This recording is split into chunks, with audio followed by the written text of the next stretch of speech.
very much, everyone.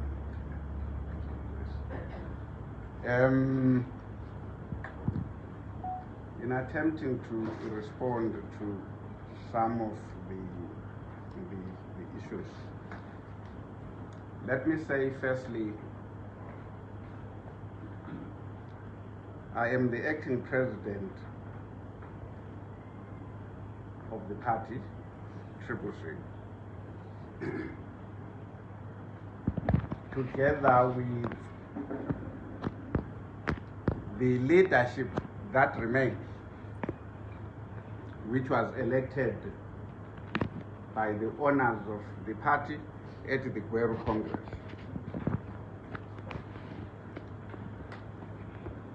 The Vice President,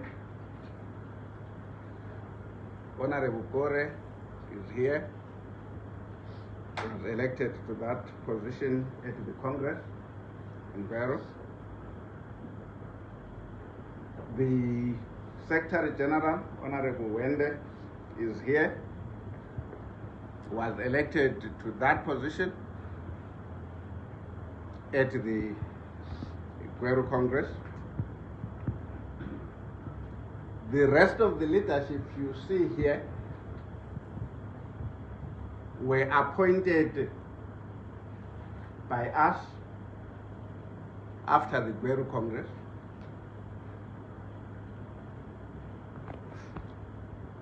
Honorable Rizai, Honorable Matimure, Honorable Mateu, Honorable Chitzeva, and so forth and so on.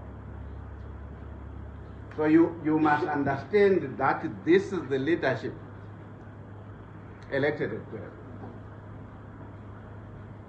which had the responsibility for the management of the party after the Gweru Congress. The councillors you see here are the councillors who went to the Gweru Congress representing the provinces, the 10 provinces, who were elected by the membership at provincial level.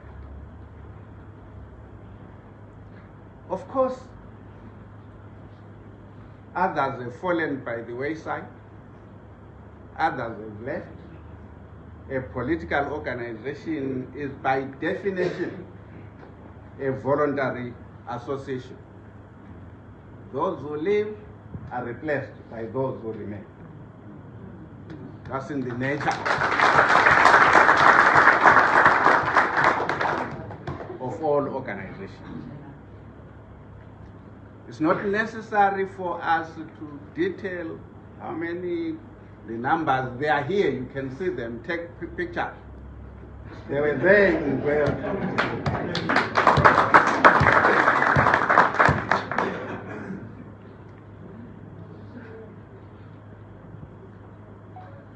The reality, you ask about, did we discuss Senator Chabangu, did we discuss what has happened since 22 January 2022? Yes, we did. Yes, we made resolutions on that. We accepted as National Council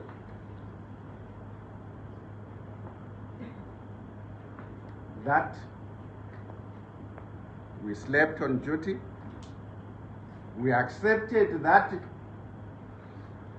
the confidence of the owners of the party in Gweru was reposed in us as a collective. We accepted our acts of omission and commission in failing to assert ourselves as the National Council of a democratic movement, timeously.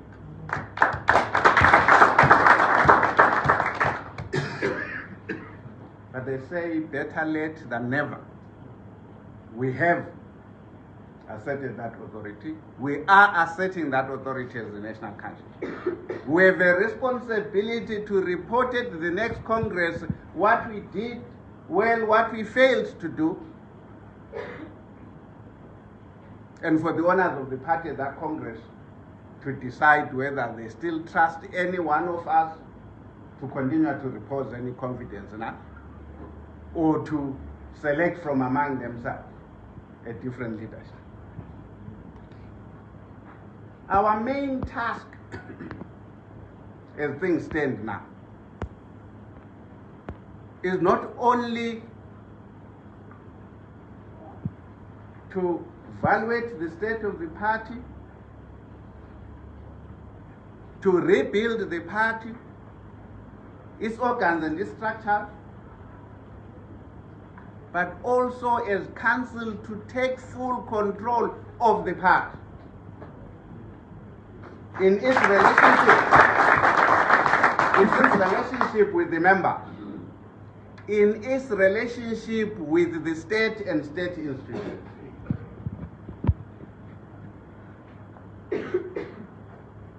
We acknowledge in this council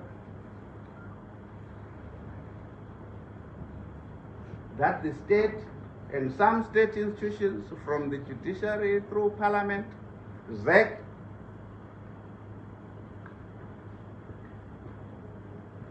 you have recognized the signature of Senator Chabang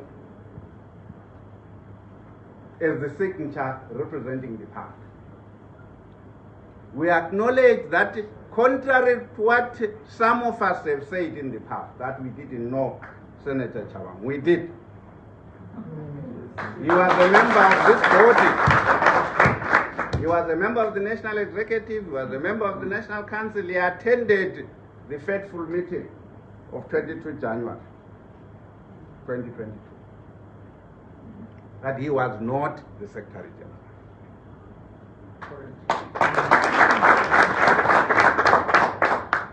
He assumed that position under strategic ambiguity.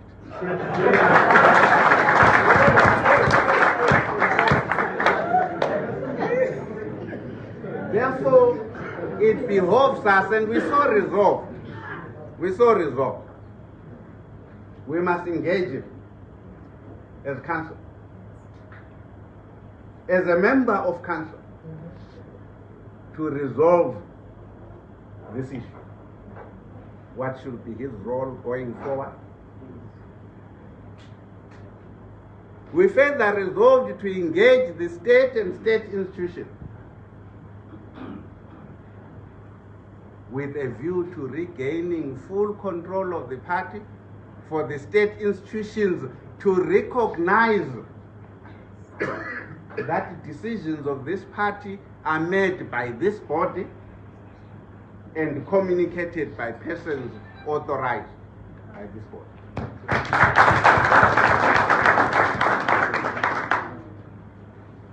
It is our priority task. Whether we succeed or not remains to be seen, but it is our task.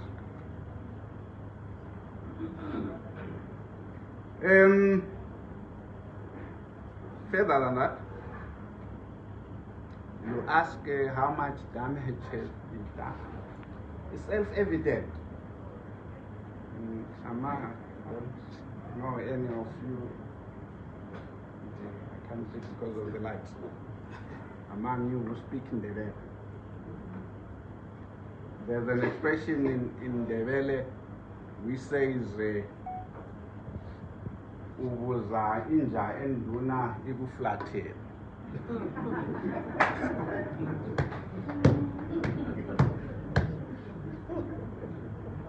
You don't have to ask, it is there, you can see. The damage is there. But the biggest damage is how far back this period has taken us in the struggle for a democratic alternative in the country. It will be years and years before we can reset, restore the agenda that the opposition is a democratic alternative to ZANU-PF. That it is the antithesis of ZANU-PF. Not just in terms of what we say, but also in terms of what we do. Our competitive advantage in electoral terms relates to who we are as agents of democratic change.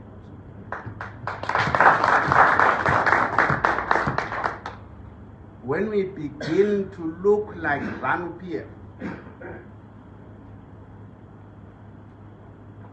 then we see in the eyes of the electorate to be that democratic alternative.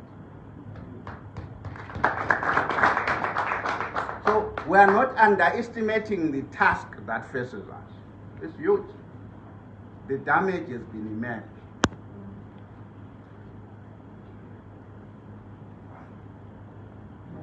But this council has made a call to arms. Whatever it takes, at the very least, we must be understood, we must be seen to be the democratic alternative, the party which will ensure that the ideals of the liberation struggle on freedom, on liberty, on respect of human rights. There are compatriots as we speak who have been incarcerated, who by all accounts have been tortured. No one under any circumstances should ever be subject of torture.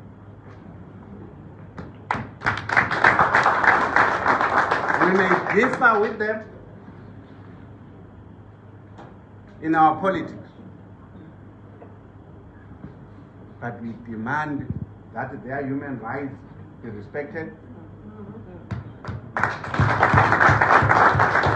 We demand that they be not subject to arbitrary arrest. We demand that they be not subjected to torture, which is prohibited across the world.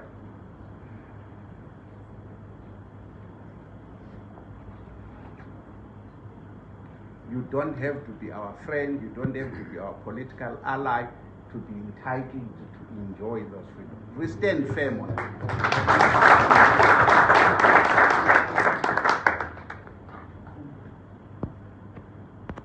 So that's what I'm adding to what Barare One presented to you as a summary of our conversations.